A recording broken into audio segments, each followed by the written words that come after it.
Ernest Hemingway. We're gonna have supper. I'm not very hungry. Come on, eat. You can't fish and not eat. I have. You'll not fish without eating while I'm alive.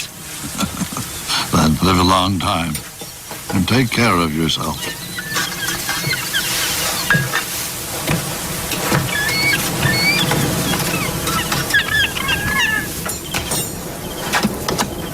Santiago, I could go with you again. We've made some money. No. You're on a lucky boat now. I know you did not leave because you doubted me. ለእናትና ለአባቱ ሁለተኛ ልጅና የመጀመሪያው ወንድ ልጅ የሆነው ታላቁ ደራሲ ኤርነስት ሚለር ሄሚንግዌይ አሜሪካ ኢሊኖይስ ኦክ ፓርክ ውስጥ የተወለደው እንደ አውሮፓ አቆጣጠር ጁላይ 21 1899 ዓ.ም ነበር። ሄሚንግዌይ በሕፃንነቱ እናቱ የሙዚቃ ዝንባሌውን በማየት በሙዚቃ ፍላጎቱ ይቀጥላል ብላ ታስብ ነበር። እሱ ግን የእናቱን የግሬስ ሃል ሄሚንግዌይን ሐሳብና ምኞት ትቶ ለአባቱ ሎረንስ ኤድመንድስ ዶክተር ኤድ በመባል ይታወቃል የደጅ ጊዜ ማሳለፊያ እጅ ሰጠ። እንደ አባቱ አደን፣ አሳ ማጥመድ፣ ወደ ደንና ሸንተረር ለሽርሽር እየወጡ ማደር፣ በተለይ በሰሜናዊ ሚቺጋን ሐይቆች አካባቢ ካምፕ ማድረግ ይወድ ነበር። ቤተሰቡ ዊንድሜር ተብሎ የሚጠራ የበጋ ማረፊያ ቤት በሚቺጋን ዋለን ሐይቅ አካባቢ ስለነበረው ብዙ የበጋውን ጊዜውን የሚያሳልፈው እዛ ነበር። ይህ ከልጅነቱ ጊዜ ጀምሮ ሄሚንግዌይ ከተፈጥሮ ጋር ያዳበረው ፍቅር እድሜውን ሙሉ ማድረግ የሚወደውና የሚያደርገው ከመሆኑም በላይ ለጽሑፎቹ የሚመርጣቸው ገጸ ባህሪያትም በአብዛኛው ለተፈጥሮ ቅርብ የሆኑና አስቸጋሪ ህይወት የሚመሩ እንዲሆኑ ተጽዕኖ አድርጓል። ሄሚንግዌይ በትምህርት ቤትም በአካዳሚም ሆነ በስፖርት ዘርፍ የላቀ ተማሪ ነበር። ቦክስ ይጋጠማል፣ ኳስ ይጫወታል። በብዙ መስክ የተለየና የሚነበብ ተሰጥኦ ነበረው። በተለይ ደግሞ በእንግሊዝኛ ትምህርት ክፍሎች። ከሁለተኛ ደረጃ ትምህርቱ በኋላ ወጣቱ ሄሚንግዌይ ኮሌጅ ገብቶ መቀጠል አልፈለገም። ከዛ ይልቅ ያኔ 18 ዓመት ሞልቶት ነበር።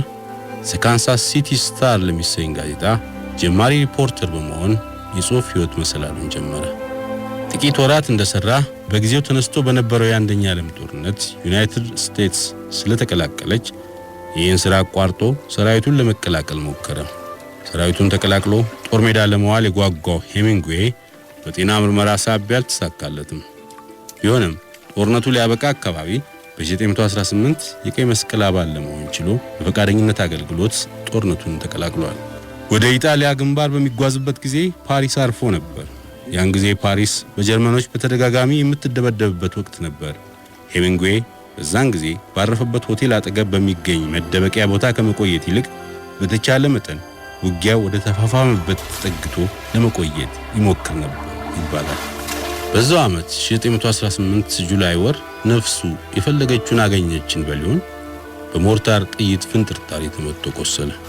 በኢጣሊያ ጦር ግንባር የአምቡላንስ ክፍል ውስጥ ይሰራ የነበረው ሄሚንግዌይ ራሱ እንደዛ ቆስሎ ያለ አንድ የቆሰለ የኢጣሊያ ወታደር ካደጋ ቦታ ለማራቅ ትልቅ ተጋድሎ ፈጽሟል። ለዚህም የኢጣሊያ መንግስት የጀግና ሜዳሊያ ሸልሞታል። ከዚህ ሁሉ በኋላ ወደ ትውልድ ሀገሩ ዩናይትድ ስቴትስ እንደተመለሰ ለአንድ ለካናዳና ለአሜሪካ ጋዜጦች ሪፖርተር ሆኖ መስራት ቀጠለ።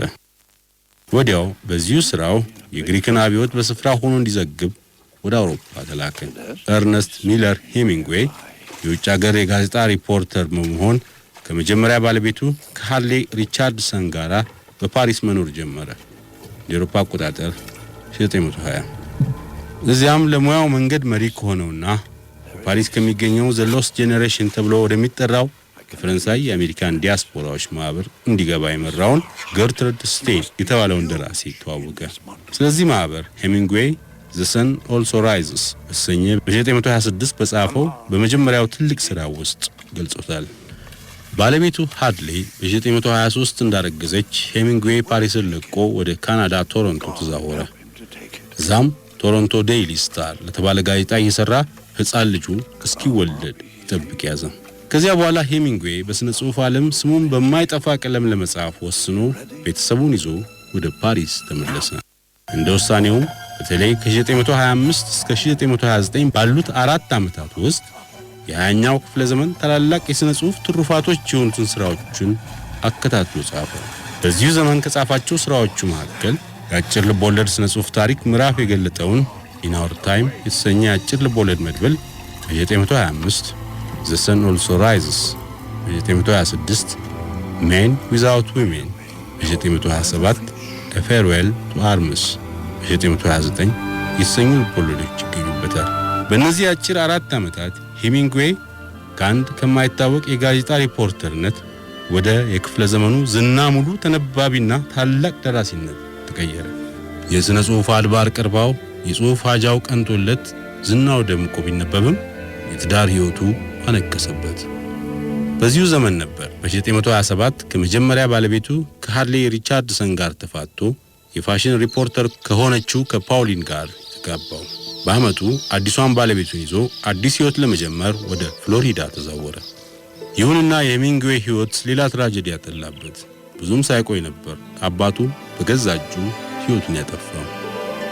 ቢሆንም ተከታትሎ ሁለተኛና ሶስተኛ ልጆቹ ፓትሪክና ግሪጎሪ ተወለዱለት።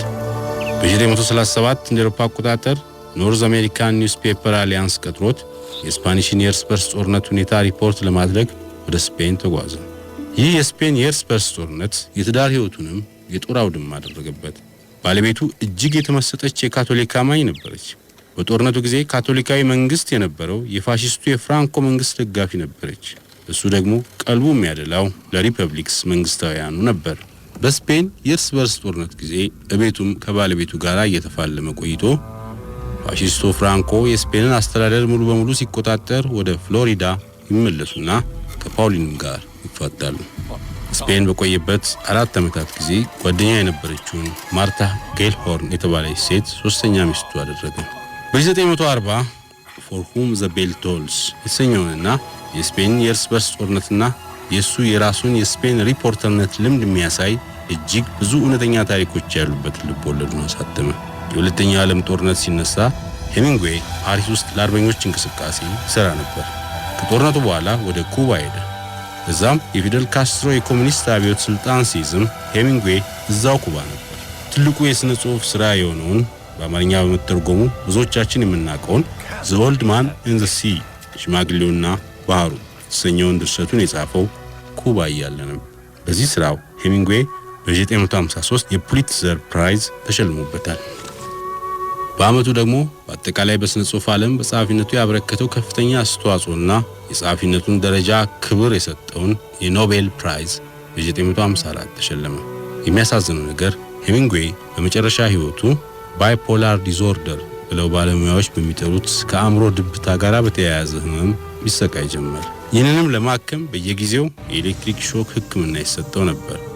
ሄሚንግዌይ ግን ይህን ሕክምና በጭራሽ አይፈልግም ነበር።